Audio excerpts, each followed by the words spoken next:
This week on The Destination Angler. The strike is epic. That for me is the best part of Taimen fishing is the way they eat the fly, because again, they are fearless predators. They're the river wolf, and they will come clear out of the water and eat it on the way down. A lot of the fishing we do at times is surface oriented, so you're seeing them come up and out of the depths, and all of a sudden there's this big giant mouth and bright red tail and an explosion on the surface, and then you're kind of left stunned for a minute. And that was Michael Caranci on Taimen in Mongolia.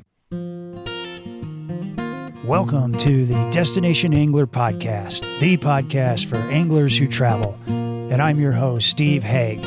We go right to the source, the local guides and experts, to build your knowledge of top fishing locations around North America. It's a big world out there. Now go and fish it. I'm going away for a while, but I'll be back soon. Whoa, whoa, whoa. Hey anglers, welcome back to another episode of The Destination Angler, brought to you by Adamsville Fishing Gear, the trusted source for quality fly fishing gear built to last at an affordable price, and by Angler's Coffee, fueling your next cast with amazing coffee delivered to your doorstep one batch at a time. Get started today and save 20%. By Got Fishing, crafting world-class fly fishing adventures specially designed to your level of experience and budget. And by Trout Routes, the #1 fishing app, helping trout anglers avoid the crowds and explore new public water. Download it today for free in the App Store. Up next on the Destination Angler, we ventured to Gray Reef on the renowned North Platte River for some incredible Wyoming-style brown trout fly fishing. After that, we head to the Flathead River in Montana with none other than the Hillary Hutchison. And be sure to backcast to catch the last episode on the Youghiogheny River with Rob Walters. The Yauk is an incredible brown trout fishery that will knock your socks off. You won't want to miss these shows. And hey, if you like the show, please tell a buddy. And today our destination is the vast and remote country of Mongolia, the land of Genghis Khan, in search of the legendary Taimen, the largest trout species in the world. Our guest is Michael Caranci, expert fly fishing guide and head of guest services for Mongolia River Outfitters. Visiting Mongolia is a true adventure, akin to stepping back in time. It's about the size of Texas and the least densely populated country in the world. Taimen thrive here in pristine river ecosystem reaching over 50 inches. Michael has over 20 years of experience guiding and managing fly fishing services. He first ventured to Mongolia in 2015 and fell in love with its people, its culture, and of course its fly fishing, and has been returning ever since. He's a published writer with articles in major fly fishing magazines and an upcoming book on fly fishing in Belize. Today, Michael shares the secrets of Taimen, their surprising diet, habits, and how to catch these giants. We also explore Mongolian culture and the unique experiences this incredible country offers. Hey, if you're looking for an adrenaline-fueled adventure of a lifetime, this episode is for you. Let's hear from Michael. Michael, great to have you on the show. Thanks, glad to be here. Yeah, absolutely. Now, you're calling us from where? I'm in far northern California. That'd be the Redding area by chance? Yep, exactly. Yeah, the good part of the state. Yeah, you got palm trees up in Redding, don't you? Not naturally. There's just a few that they put on the main drag there on Hilltop where all the hotels are, but otherwise, no, we're more valley oaks and Doug firs and manzanita. Okay. Have you guys caught some of this crazy weather that the rest of California is getting, all the torrential rains? Yeah, not quite to the same level as they've had down south. And, we're at the top of the system, so we don't get quite as significant flooding and things, but it's been a wet winter for sure. So it's limited our ability to get out and steelhead fish and fish locally a lot. The rivers are all kind of big and muddy, but up here we can always use the water. So we're about ready for some sun, but it's been a wet winter for sure. Well, that Shasta Dam was about near empty a couple years ago, wasn't it?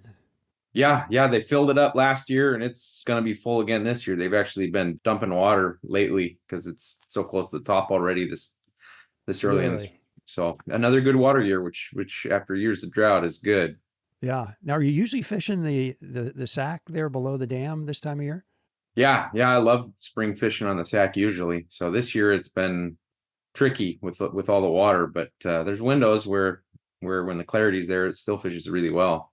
Yeah, how about that? Okay, what does a worldwide fisherman do in the off season, or is this the off season for you? Yeah, I don't really have an off season because when we're not fishing in Mongolia, there's still, it's usually the busy time of year working with guests, getting ready for their next season. And of course, I try to fish locally whenever I can. And I got a 14-year-old son, so I do a lot of coaching with soccer as well. So we do that year round and keeps me busy. That's cool. And did you play in college or high school? I played through high school. I played a little bit in college, and then ended up kind of leaving the sport to go fishing. So it's been fun to get back into the sport with the kids, and it's rekindled a passion there in me that is good. Yeah, But yeah. at the time, it was the right choice. I coached soccer for years and years, and I did not play, but I played a little indoor. And I stopped yelling at the kids in fourth quarter after playing soccer and realizing, you get kind of tired by the fourth quarter. Yeah, it's a lot of running, Yeah, definitely. yeah. They might start dragging. All right, well, we got a lot to cover today. I want to hear about this magical fish called Taimen. I want to hear about Mongolia. I want to hear about Mongolia River Outfitters and Fish Mongolia and a little bit of your story. So I thought maybe we could kind of start with the species Taimen. For those of us out there who aren't aware, what in the world is a Taimen, and where do you find Taimen? Yeah, and you used a good word, magical. That works to describe a lot of things in Mongolia, not the least of which is the fish. Taimen it's a really special species. It's the largest member of the salmonid family, so literally it's the biggest trout in the world. It's also one of the oldest, and historically had one of the broadest ranges out of any trout species. Really? Among the different subspecies of Taimen, all the way to what they call the Danube trout, which is in Eastern Europe. Yeah. The Siberian Taimen, which covers historically all of Siberia and Mongolia and even down into China. And then there's a couple species in the Sakhalins and Japan as well. So historically had a really broad range. Unfortunately, when you get big predator species like that, they tend to be slow growing. A mature Taimen in the 50-inch range is sometimes as old as 50 years old. So wow, a fish like that is really susceptible to habitat degradation and predation. If you kill a 50-inch Taimen, it takes 50 years to grow a new one. So through much of his range, it's really impacted. What kind of populations do you find in a river when you have an apex predator like that? How spread out? You find one or two per mile, or is it more than that? That's going to depend a lot on where you're looking for them. Again, in a lot of the world where they used to be many, they're down to, you'd be lucky to find one or two in a mile. We're fortunate, the two rivers that we manage and operate on in Mongolia, because our programs are focused on conservation. That's why we do what we do, is to protect Taimen. And so the founder, Mark Johnstad, and the Mongolian partners, Mandahai, they set these measures in place with the government of Mongolia early on to where these two rivers are protected as Taimen sanctuaries.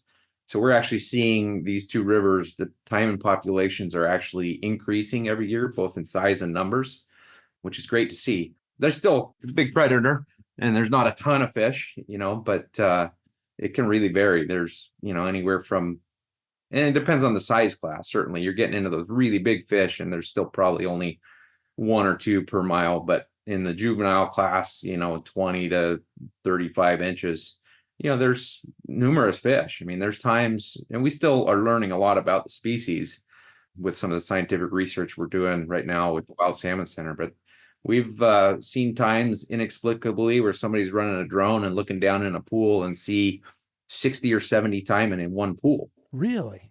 So they do move around a lot. They migrate considerably up and down in these river systems. And it's why one of the reasons we keep fighting potential for dams, because that would really impact them because of how much they move. Sure. It's hard to say. There's days when you're fishing where it seems like there's a taimen in every riffle. And then there's days where it doesn't seem like there's a fish in the river. So they're definitely kind of a unicorn sort of fish. Oh, no kidding. So what do you suppose is going on when you find 50 or 60 of them in one pool? We don't know. There's really no logical explanation for why they would congregate like that. It's when we see it, it's in midsummer. It's not in spawning season. They spawn in March, April, and early May. So nobody really knows why they congregate like that. There are some bait migrations within the river system, so that could be part of it, following the bait upstream sort of thing, but nobody really knows for sure. Huh. So what do they eat? They eat anything. They look big enough to eat a small child. I mean, from your Instagram account, it's like, man, I think I'd be a little nervous standing in a river with a taimen that big in it. Yeah. Well, they did an episode of River Monsters on them once in Mongolia. Some of our staff were on that. But yeah, no, their main food source on these rivers is trout and grayling. That's the main thing they eat. But they eat rodents, muskrats, squirrels, birds, snakes. Anything that swims, they will try to eat it. Do you have a good snake pattern? Yeah, one of our guys, Zobo, ties one up that he's fished with, and he hooked a fish on it when I was fishing with him on the river last summer. So Is that like an articulated fly? What's a snake pattern look like? yeah, it's about 12 inches long, just kind of swims across the river. And he caught a fish on it. He didn't land it, but he did hook one. Yeah. He did hook one. Yep. And I read they'll eat small, like ducklings, I guess. Do you have a duckling pattern? I've seen guys throw them. Yeah. I don't know if we've caught one on a duck yet, but we've tried. We've seen them eat them. So it happens. Wow. It seems like a duck fly would spin a lot as you cast it. It would be just a mess after a couple of casts. I don't know. Yeah. Be a little difficult. Well, maybe you're the guy to come up with the duckling pattern. I bet a brown trout would eat a duckling, a big brown trout. I don't know. Yep. It almost sounds like a taimen is a cross between a muskie and a trout. I mean, by the size that they are and the way they look. That's a good correlation. Some of our, most successful taimen anglers in the season are dedicated muskie fishermen because it's a similar mentality. It's not a numbers game. It's throwing big flies and being patient and persistence and really on your game. Because when you get that one opportunity of the fish of a lifetime, if you're, looking up at the sky and not paying attention and you miss it. I've never done that. That's rough. Yeah, me neither. Strike. Yeah. You want to do a good job for your guide too. I know the guides want to do a good job for you, but I don't want to be daydreaming when that big one comes along. Seems like that's happened a couple of times. Tell me a little bit about the fight and the strike, because I've read it's pretty incredible. The strike is epic. That for me is the best part of taimen fishing is the way they eat the fly, because again, they're fearless predators. They're the river wolf, and they will come clear out of the water and eat it on the way down. A lot of the fishing we do at times is surface oriented, so you're seeing them come up and out of the depths, and all of a sudden there's this big giant mouth and bright red tail and an explosion on the surface, and then you're kind of left stunned for a minute. But they will come back and eat it again and again and again. So when you miss that first one, you throw it back out there, and here they come again. A lot of the times, I had one fish ate my fly 7 times before I finally hooked it right next to the boat. Did you sting it? I mean, it like felt the hook and it still came back? Yeah. There'll be times you'll have one on and you'll fight it for a minute and it comes off, and then you throw it back out and it comes back and eats it again. So They are fearless. Yeah. They have really, really hard mouths. So it's not uncommon for us to land a fish in the net and the fly just comes out and it was never even hooked. The fish just never let go. Oh my gosh. Really? Yeah. I mean, do you suppose some of that is, I'm assuming these rivers are pretty unpressured. Do you think some of that is like if people were fishing at them every day, do you think that would change? Oh yeah, certainly. Predator species in general, I fish for them all over the world, different species. And it's definitely a species that tends to react to pressure that, because they have that fearless nature. Once they've been hooked and landed multiple times, they get a little bit more wary, but we really limit the pressure on these rivers. We have management agreements. So we're the only ones legally allowed to fish there with international anglers, and we cap the numbers of people we send and structure it so that those fish are not pressured, and it definitely shows. I mean, do they have natural predators? Are there raptor People. birds or just people? Yeah. And other taimen. Another taimen, sure. We found dead taimen on the river that were, 50 plus inches that had 36-inch taimen in their mouth, literally choked to death. Oh my gosh. Yeah. But their main predators are people. All right. So give me a sense of, we talked about 50-inch fish. We talk about, I think, 25 to 30-inch fish. What's kind of like an average taimen? Yeah, that's always the toughest question to answer because it can vary so drastically. Probably The most common size that we see, and it depends a little bit on the two river systems.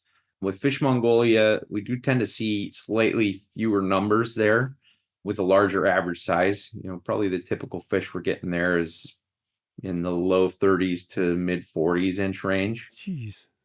With Mongolia River Outfitters, we tend to see more juvenile fish on that river. There's plenty of big ones there too, but that river's been in our system of protections as a taimen sanctuary for longer. So it's got a really healthy class of smaller taimen from 25 to 35 inches. And sometimes those little ones just beat the big ones to the hook. So we'll land a few more. Probably the typical size on that river is more in that kind of, again, 25 to 35 inch range. But we see fish over 40 inches almost every week.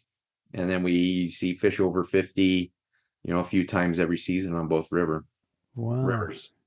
So what's the reaction from these anglers when they're tangling with a 35, 45 inch fish? Awe. Yeah. Yeah. Usually it's just, just seeing them sometimes when they come up and you miss them, or, it's just kind of a moment of disbelief that there's a fish that big, a trout that big that exists in the world. It's awesome. Yeah. Any stories stick out in your mind of somebody you've taken who's just been blown away by what they're doing and seeing? Yeah, probably one of my favorites is Ross Purnell, from Fly Fisherman Magazine. He came over and fished with us for a week, and he was on the river for 2 weeks, and he had one of those overall tougher trips where the fish were hunkered down. They weren't really moving a lot. But on the last day, he hooked and landed a 58 inch taimen. Jeez. And he still, every time I see him, he talks about it. That's, I bet he does. Fish of a lifetime, just life-changing sort of experience. And somebody like that's fished all over the world, that's, really has a lot of fish experience to draw back from. When they have that sort of experience, it shows what a special place and what a special fish it is. Yeah. Hey anglers, if you're on the hunt for fishing gear that's as tough as you are, look no further than Adams Built Fishing Gear. Since 2014, Adams Built has been the go-to choice for anglers who demand quality without breaking the bank. Their lineup of lightweight waders, high-quality nets, and meticulously designed fly boxes is second to none. But here's what really impressed me. Adams Built stands behind their products like no other. Every single item is guaranteed to last. Yep, you heard that right. And get this, Adams Built waders even come with a lifetime repair replace guarantee, with you only paying for shipping. Now that's a deal you can't beat. So why settle for gear that won't last? Make the smart choice and gear up with Adams Built Fishing Gear today. Ask your local dealer for Adams Built or visit www.adamsbuiltfishing.com and tell them Steve sent you from the Destination Angler podcast. Hey folks, Angler's Coffee wants to fuel your next cast with great coffee delivered to your doorstep, one batch at a time. Anglers has been hard at work making great new coffee blends, such as the Stimulator Blend.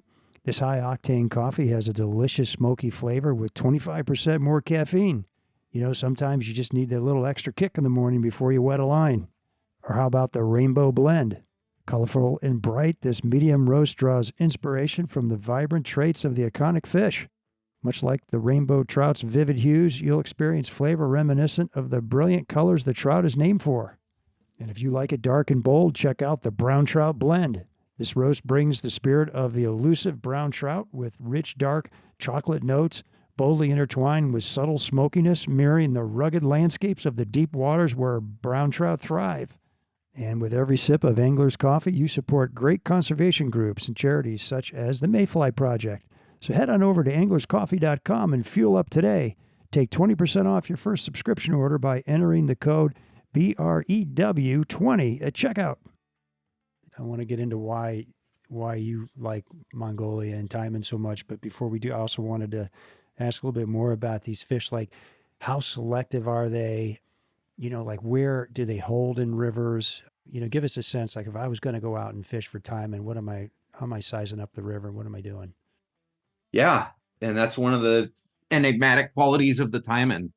They will eat anything and they can be anywhere. So, there are times where they're hunkered down in the deep holes, and both these rivers have some big deep holes, and Most of those big deep spots do have a big taimen lurking around somewhere in there, but they can be anywhere. Like I said, they migrate, they move quite a bit up and down these river systems. We will frequently be rowing down just a long flat that seems featureless, that's 1 to 2 feet deep, and boom, bright red tail. There's a 45-inch taimen swimming right past the boat. We catch them in riffles. We catch them in the head of islands. They'll hang out by a woody structure. When the river comes high, they'll go and hang out in the willows because that's where the food is. The trout will get pushed to the edge, thinking they're safe, and here you'll see a taimen swimming through the grass, crashing up on the bank to eat a trout. So they can be anywhere. So when you're fishing for them, it's a combination of different things. Part of it is covering the water. We do a lot of float trips, so we're covering 10 to 12 miles of river a day, which is really effective because the taimen can be anywhere or nowhere. And so you're able to really cover the water that way, fishing a little bit of everything. Certainly you focus more on areas where there's structure, big boulders, the heads of islands, classic sort of steelhead looking runs will often have fish in them. But then there's sight fishing opportunities too. You'll see a taimen hunting bait in the shallows and cast right to them. You'll spot that bright red tails they have. It's really distinctive when the water's clear, and you'll see them, and the guides will pull over and walk the boat back up so you get in a position and sight cast to a fish, and it can be a little bit of everything, and they will eat anything. So Yeah. a lot of what we fish is topwater, especially in the summer months and early fall, just because they are so aggressive, and something that makes a commotion on the surface will really get their attention. But their main food is trout, so we fish streamers as well. Something that looks like a 6 or 8 inch grayling or a small trout. Okay. And what's your rod setup? We fish anywhere from an 8 to a 10 weight. Single-handed rods are the norm. We tend to recommend an 8 or a 9 weight just because it's a lot of casting with big flies. And so if you're not used to fishing a big rod, casting it all day, a 10 weight is just too much rod for a lot of people. So a little bit lighter rods in the 8 or 9 weight is still enough to land a big taimen, and it's still enough to carry those bigger flies, but you're not going to really wear your arm out doing it. So that's kind of the norm. Yeah. And what kind of flies are you casting? Are they sort of these articulated flies, or what have you got? That could be anything. Again, topwater stuff that'll imitate a mouse or a rat. We have one of our guides, Zolbo, ties a fly he calls the Chewbacca that literally looks like a muskrat. It's 12 inches long. It's miserable to cast, but I've caught taimen on it. So Yeah. yeah, but it doesn't have to be huge either. The gurglers, one of our other guides, Jack, he's the gurgler king, and he just ties variations of gurglers that are a lot easier to cast. They're 3 inches long, and those work really well too. So I'd say the typical flies in the 5 to 7 inch range, but they can go as big as you want or a little bit smaller for easier casting. So one of the biggest taimen we caught 2 seasons ago, client was trout fishing with a woolly bugger and landed a 48-inch taimen. Really? 5 weight. So they'll eat small stuff too. Yeah. What kind of tippet material are you using? What size? We're usually just doing straight shots of 40 or 30 pound tippet, heavy duty stuff. Yeah. Not too leader shy then, huh? They are not leader shy. They're not shy about anything. They'll eat right next to the oar blade. No kidding. Yeah. Wow, that's pretty cool. Do you do any night fishing?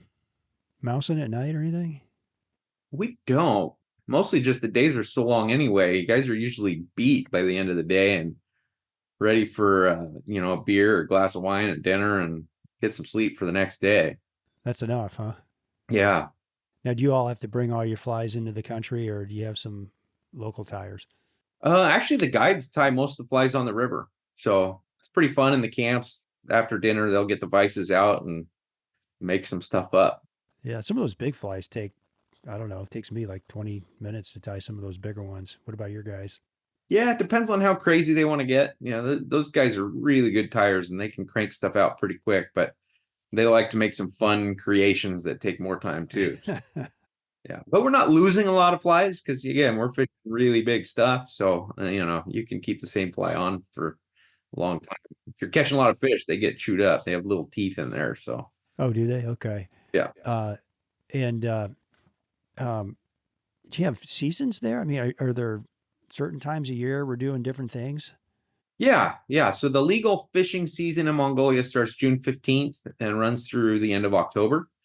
So, and one of the great things of us having the two different river systems that we operate on is there are two very different regions in Mongolia. Mongolia is a huge country, very diverse, even though it's such little population density.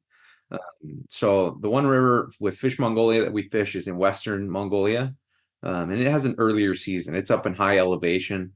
So we fish there from the middle of June as soon as the season opens through late August. It can fish well into September, but it's up in the mountains about 5,000 feet elevation. So as you get into late August, early September, it's starting to get colder up there, more potential for snow and things like that. So it's a good time for us to switch to the other river with Mongolia River Outfitters. That river is in eastern Mongolia. It's a different season there. So the summer months in that part of Mongolia gets some monsoon rains coming out of the Asian peninsula there. So it can be wet, can be a little bit buggy. The river's a little bit less predictable. But typically by the end of August, that river's dropping into shape. So fall fishes really well there, all the way into late October. As we get into October, it starts getting cold. So those October trips can be a little bit chilly, but the Taimen tend to respond to the cold well to try to get a little extra feeding in going into the winter months. So it can still be really good. You're still doing the same thing no matter if it's spring, summer, fall. You're throwing big streamers, top water, that kind of thing. Yep.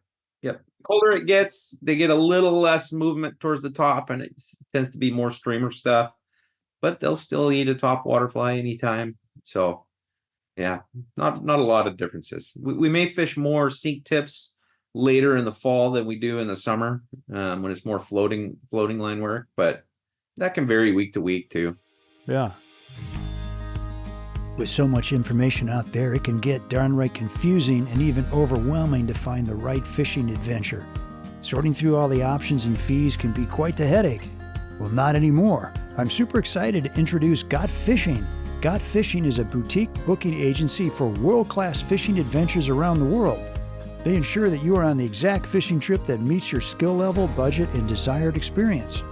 Whether you're a seasoned angler or new to the sport, Got Fishing's personalized service will help you decide which adventure is the best fit for you, your group, or even your business. Worried about fees? Worry no more. With Got Fishing, you won't pay anything extra because their services are entirely free for you. You see, Got Fishing exclusively partners with highly reputable outfitters who gladly compensate them for their services, ensuring a win-win situation. Explore the range of fishing adventures and learn more about the services Got Fishing provides at gotfishing.com. That's www.gotfishing.com. And check them out on Instagram too. Do you struggle finding new trout streams to explore? Tired of stumbling around country roads looking for access points? Looking to escape the crowds? Then look no further, because Trout Routes has meticulously mapped and classified over 50,000 trout streams covering the entire lower 48, including 350,000 hand-curated public access points marked and ready for you to explore. I'm a huge fan of Trout Routes because they make it so easy to explore new trout waters. Many times, Trout Routes has helped me find new public water and get into fish fast. And the good folks at Trout Routes have been busy this winter making Trout Routes even better. Enter Stream Cards 2.0, the latest iOS release that brings together more info at your fingertips by organizing data like stream flows, access laws, nearest fly shops into easily accessible tabs for every river and stream in the app. Planning a trip? Well, you'll love the advanced filter features that let you hone in on top-rated streams, boat ramps, camping spots, and more. So what are you waiting for? Start exploring today by downloading Trout Routes on your Apple or Android phone. All right, let's shift gears from that. I want to hear about Mongolia. Like you said, it's a big country. I actually looked it up. It's bigger than Alaska. Yeah. Square mileage. So if you were to put it on a map, the U.S., it would stretch from Chicago to Salt Lake City, and then from Fargo to Kansas City. So kind of oblong. But it's a huge swath of land. Yeah.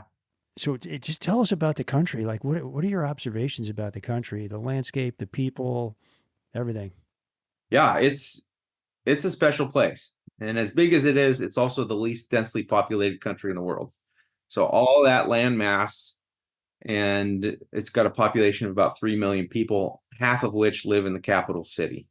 So you figure in all that area with very few people.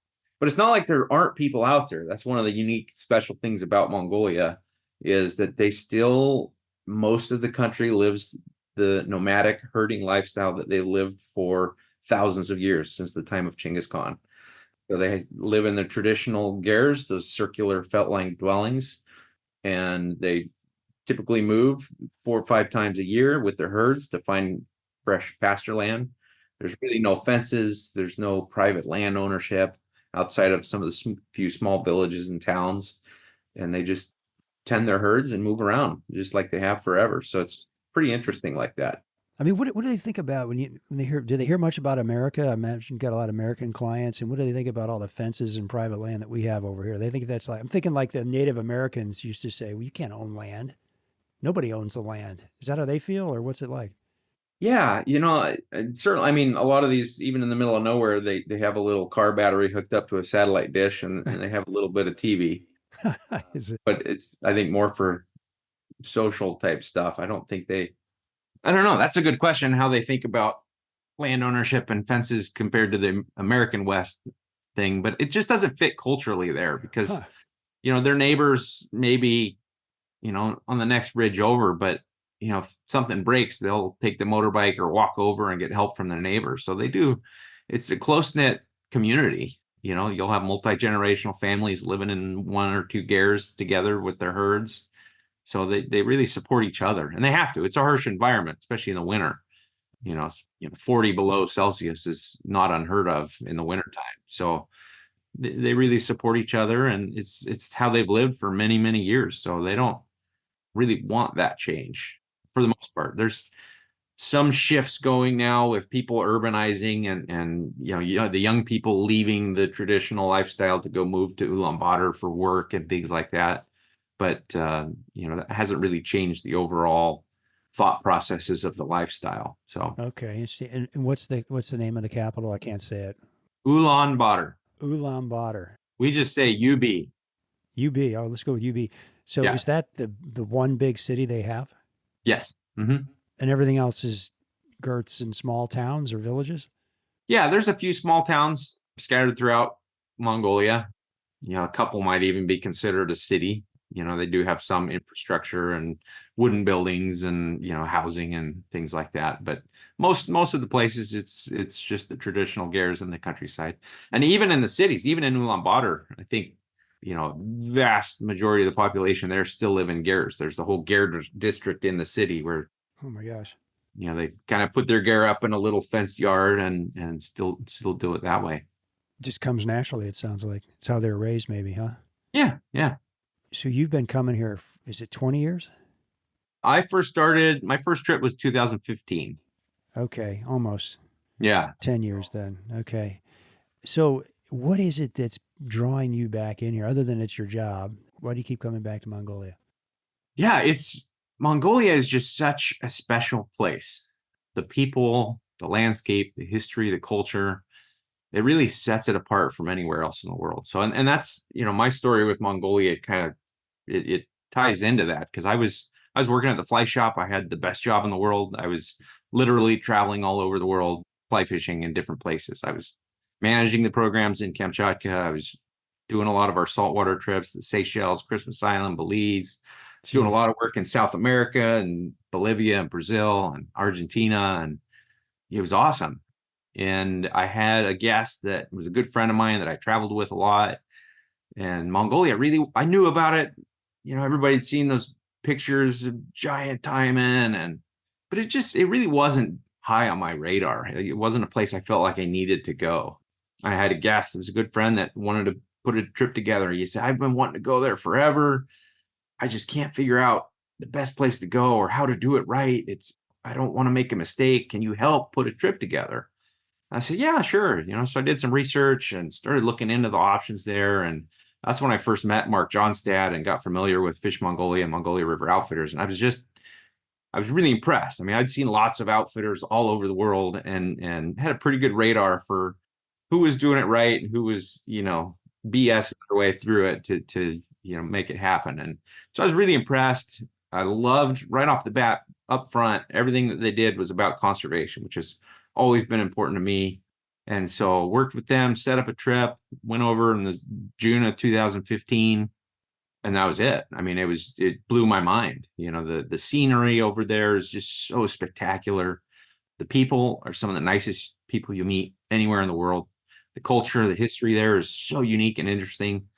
I mean, just the more you read about it, the more you realize the impact that, Genghis Khan had on the entire world. I mean, there never would have been a Renaissance in Europe if it hadn't been for the Khans and opening up trade routes to the Far East. And so it's just everything about it ties together to make it so much more than just a fishing trip. The fishing is challenging, it's exciting, it's exhilarating, but it's the place, it's the people. That's what really gets a connection. Gotcha. And it's what we see with our guests. They have the same experience I did. Most people, it's a bucket list trip. They want to go catch the biggest trout in the world, and then they get there, and some of the most common feedback we have is this was a life-changing experience. We hear that every summer from multiple guests. And then they want to come back. Yeah. And they keep coming back because you just want to reconnect with that. It's like going back in time. We're unplugged. There's no electricity in the camp. So you get to really immerse yourself in the Mongolian wilderness. You're sitting around the campfire with these local Mongolians and our wonderful staff singing songs around the campfire. And it takes you back to being a kid, and so it's an experience that just goes beyond fishing. And that's what makes it special. That's what drew me to it. And so many of our guests keep coming back because of it. Sign me up. That sounds awesome. If I can go back and be a kid. Yep. That's what my wife says I do all the time anyway. Yeah. And you also hire, I read on your website, you're a Mongolian company. Yes. Mm-hmm. Yep. It's Mongolian owned. Mongolian owned. Okay. And so you've got guides that are Mongolians as well? Yeah. Okay. And what do Mongolians think of Taimen? Yeah. So it's the Mongolian culture, again, it's based on animals, meat. They're meat and vegetables. That's what they eat. It's what they eat, and dairy products, obviously. And so it never has been a really big fishing culture. It's one of the things that protected Taimen in Mongolia for many, many years. The biggest impacts of the fish there are Russians coming down to fish and harvest fish. So that's protected the fish in a lot of ways. But again, if you're in a local person living in the community and there's a river right there, there's always a few that take to fishing. It's in some of our DNA, right? That's why you and I do what we do. So early on these programs, there were no Mongolian fishing guides. So when they started setting these trips up, they were bringing guides in from the U.S. and a lot of our guides came from Chile, actually. And they still keep coming back every year. They love it. And as we started doing that, we started hiring local Mongolians because part of our programs are to work with the local communities to protect these fish. So we hire most of our staff from the local communities near the rivers. And, they started seeing these people fly fishing and getting curious and learning how to do it. And we're going up and down the river, spreading the message about, these fish are special. Conservation is important. And occasionally we'd catch people that were poaching fish and we'd educate them on it. And these are fishy local guys and they buy into the concept and become guides. So that's how we've gotten to know these guides over the years. Some of them were out there fishing illegally and hey, they discovered fly fishing. Others started rowing a gear boat and thought this was cool and get into it. Now there's actually a really cool fly fishing culture in Mongolia. There's fishing clubs on the different rivers that are part of our conservation partners. One of our guides, Zolbo, has won national fly casting competitions. There's even a famous rap group in Mongolia that is known for wearing Sims waders and talking about fly fishing and some of their rap songs. Right. So it's a small culture there, but it's really strong, close-knit group. And there's some phenomenal guides that have come out of that that could guide anywhere in the world. I mean, they're really good with people, good with rowing, great with tying flies and casting and caring for the fish. So it's developed a really cool culture there where now more of our guides are Mongolian than not. And, we keep training new every year. And so they're a big part of what makes it special. And you brought them along. Yeah. Well, not me personally. Oh, I've brought a couple along since I've been there, but your team, just the program in general over years. That's how it's worked, which is great. I mean, you could have yelled at them and said, "What the heck are you doing?" Like most people would. But instead, you came alongside them and said, "Well, let me explain to you what's going on here," and educated them a little bit. Is that right? Yeah, and then they become the messenger. And in fact, we've kept our guides employed working all winter long this year, going up into the communities on the river to continue spreading that conservation message.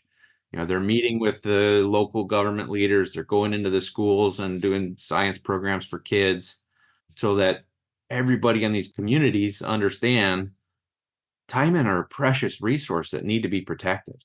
And they're getting it. We float down the river and sometimes we see kids, playing and skipping rocks, and they love seeing us. They come over and take pictures of, if they see a taimen landed, they love it. They want to get their picture taken. Yeah. They want to help release it back into the river. Like it's biting in with these younger generations, which is really cool. Yeah. Had some of these kids really not seen a taimen being caught on a fishing rod or a fly rod? Yeah, sure. It's like a novel thing. Look at that guy. Yeah. That's super cool. So what kind of a client wants to come to Mongolia? I mean, that's a long way to go fishing, right? It's got to be a special kind of a person. Yeah. We get guests from all over the world. Probably the majority do come from the US, but we get quite a few from Europe, from South America, from Asia come up, Australia, South Africans. And within that, we get everybody. There's some guys with their own planes that come over, and there's the blue collar guy that saves up for 15 years to come to Mongolia. That's happened, huh? I get those guys. I wanted to guess just a couple weeks ago that's coming over. He saw something when he was 12 years old about Mongolia and has dreamed about it ever since. He's retiring now in his 50s, and he can finally afford to come over, and he's just like a kid again. So excited to finally get over there. So we see a little bit of everybody, and it's a special place, and it does that to people. And how remote are you? I mean, you talk about car batteries and satellite TVs, but how far away are you from civilization? Yeah, it's out there. Hundreds of miles? Yeah. So with Fish Mongolia, getting there is typically a 90-minute commercial flight from the city into a small town, and then 5 to 6 hours in a 4x4 to get to the river from there. Little bumpy road. Oh yeah, you're driving over rivers and up mountains and back to the other side, and that's awesome. It's an amazing journey. And the other rivers, depending on where we fish with it, is anywhere from a full day drive to a day and a half drive to get to the river. And how long are your trips? Week long typically, or? Yeah, usually 6 or 7 days on the river, depending on the trip. Okay, so you got to plan for some shoulder time. There's some shoulder days to get in and out.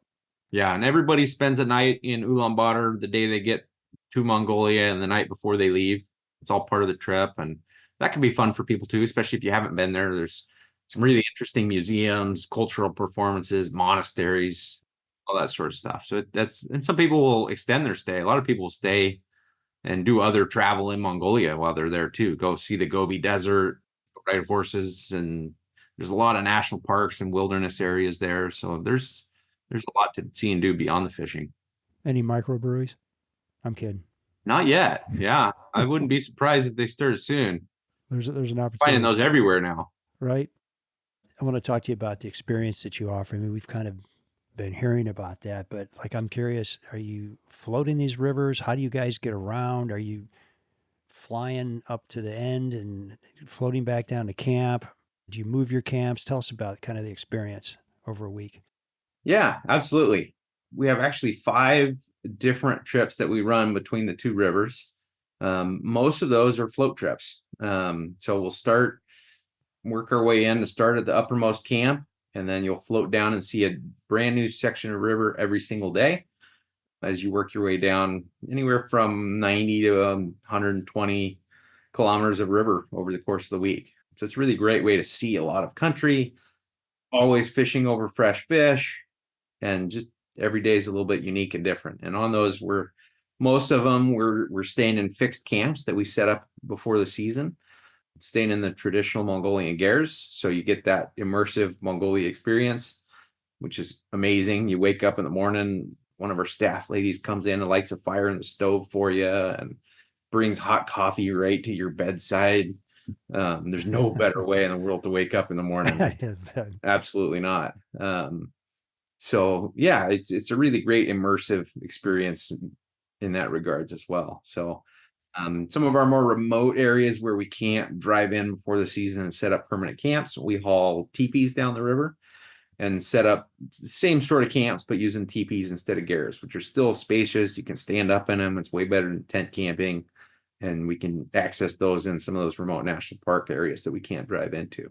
Huh. And are there two tracks, roads going up and down these rivers? Like, how are you guys getting to the top of a river to float down? Yeah, one of the unique things about Mongolia is they can get just about anywhere.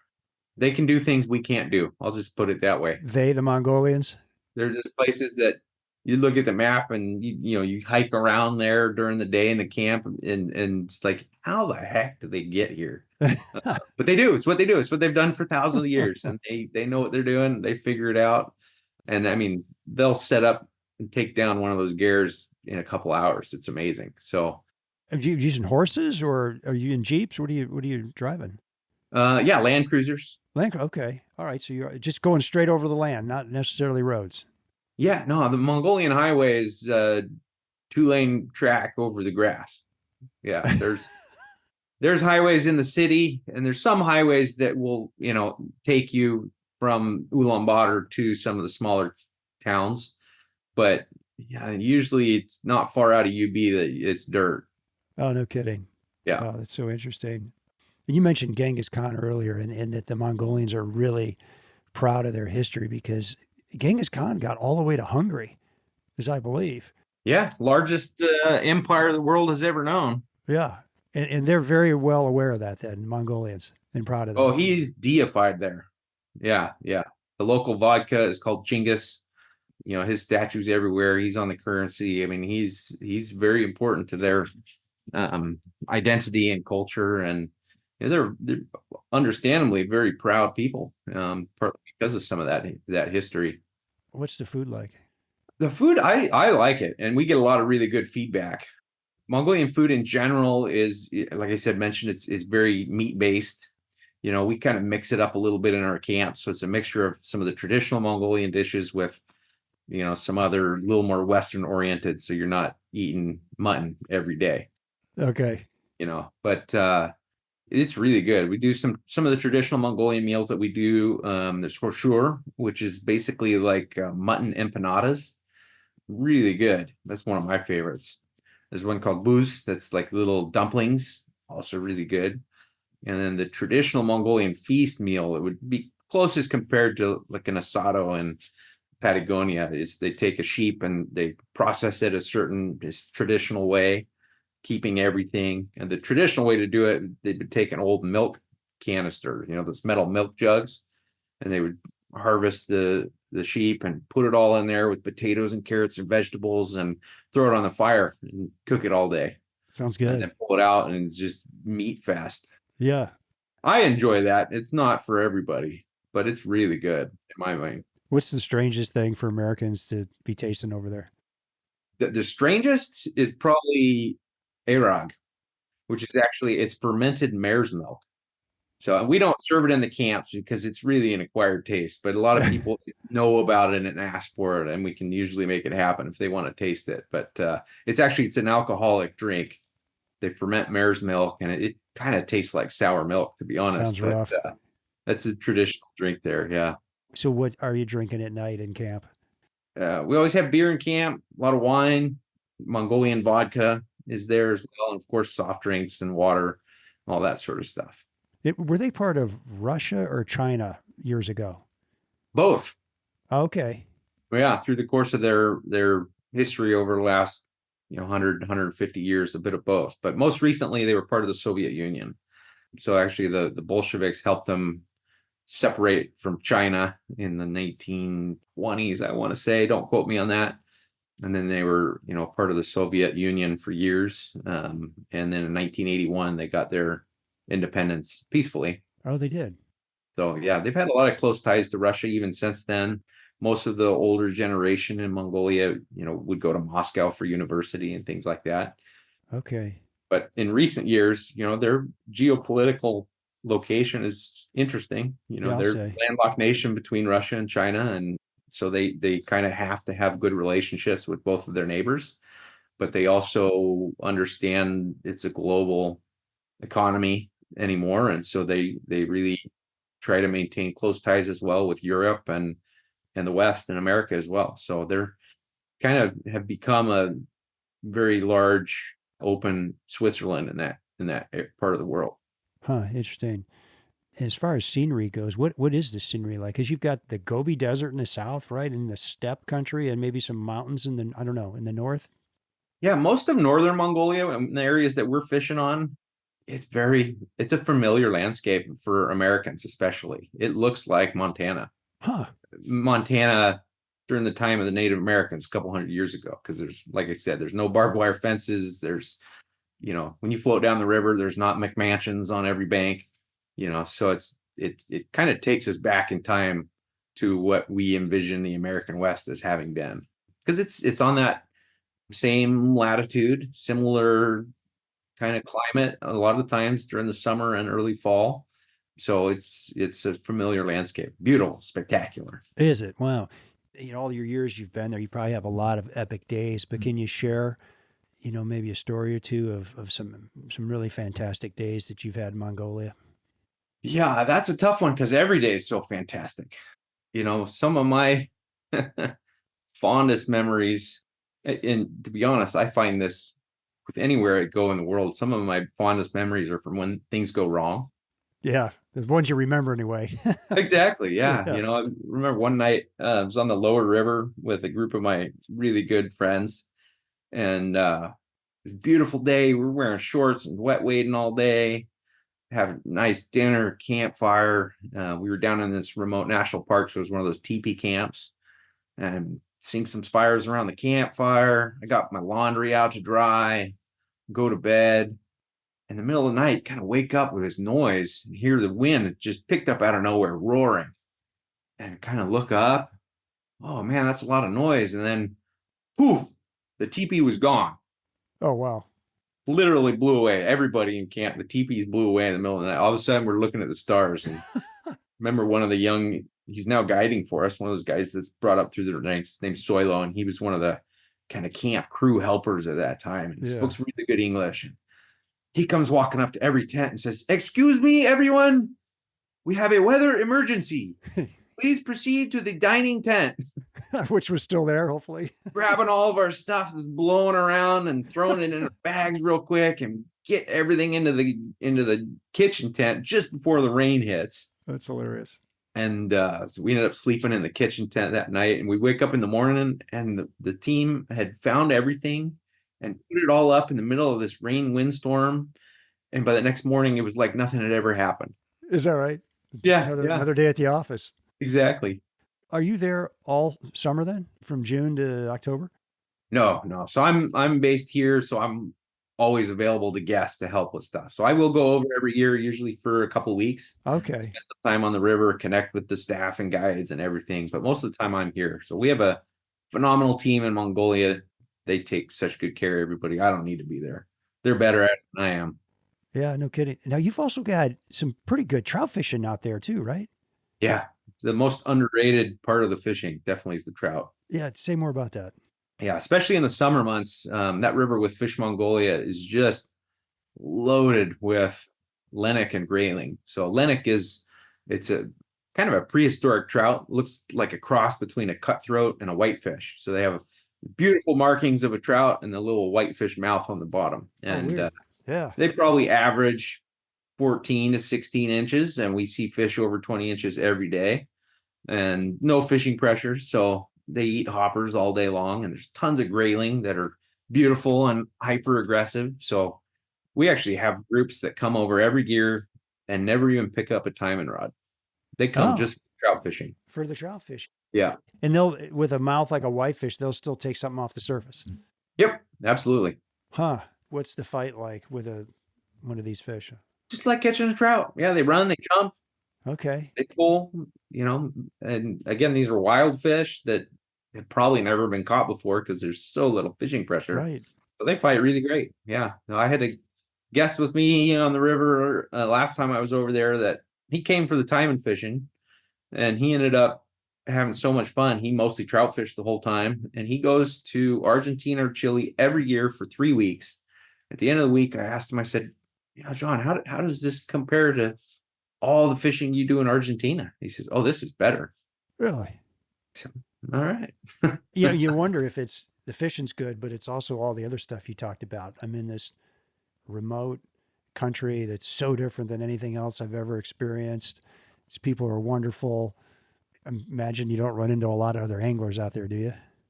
No, very, very few. So we'll Rarely. see some locals. There's a couple spots they come down and fish, sometimes with hand lines, but anymore we're seeing them more often than not holding a fly rod, even when we see the locals fishing for trout. Yeah, they don't fish for Taimen much, but we'll see them fishing for trout here and there with a fly rod, but not much. It's very rare to see another fisherman. Yeah.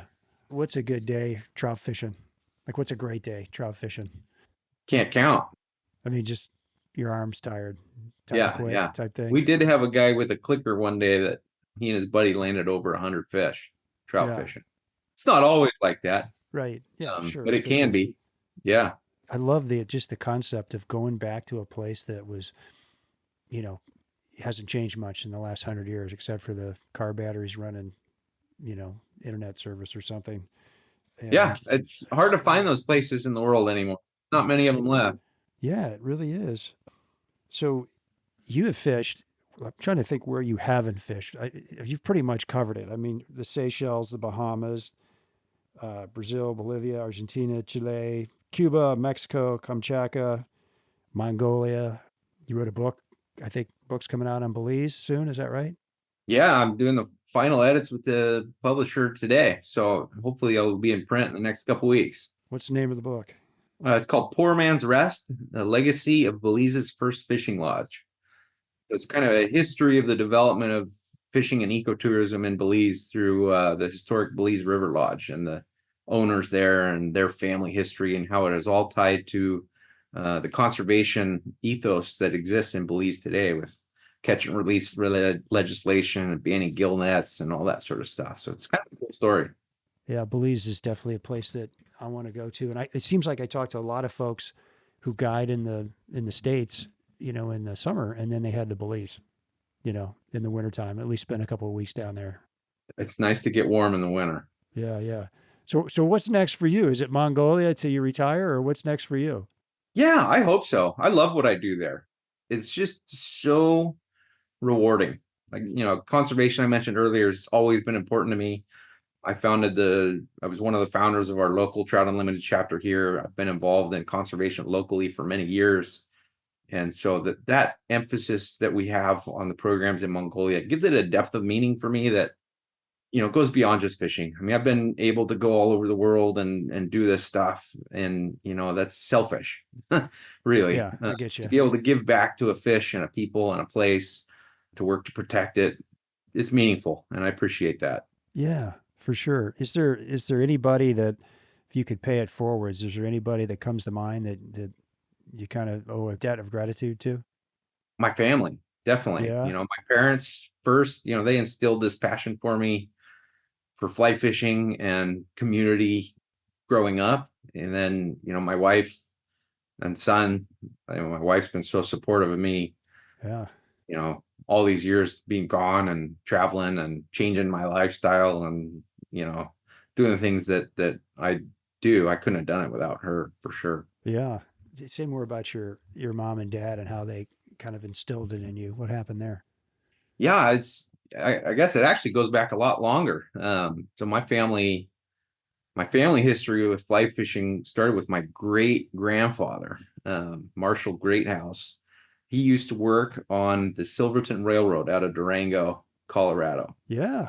Which is still there. It's a tourist thing now, but he used to ride on his days off. He'd hop on the train, ride it up to the Needleton Water Tower and hop off, camp and fish on the Animas River for a couple days, then hop back on the train to go back to work. And he got my grandfather, his son-in-law, who turns 101 next week. Oh, on nice. Monday.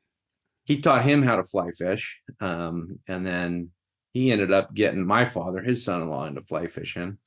And my dad went to vet school and kind of got out of it because he was so busy with school and work for years. And And when I started to get old enough, started going out with my grandpa again, and that got my dad and my mom into it again. And so we grew up fly fishing together. It's what we do as a family. We still do it together. They're coming with me and my family to Belize in a couple weeks on our annual trip down there. So it's kind of become our thing, and it's been great. It's been awesome. Yeah. Was this in Colorado?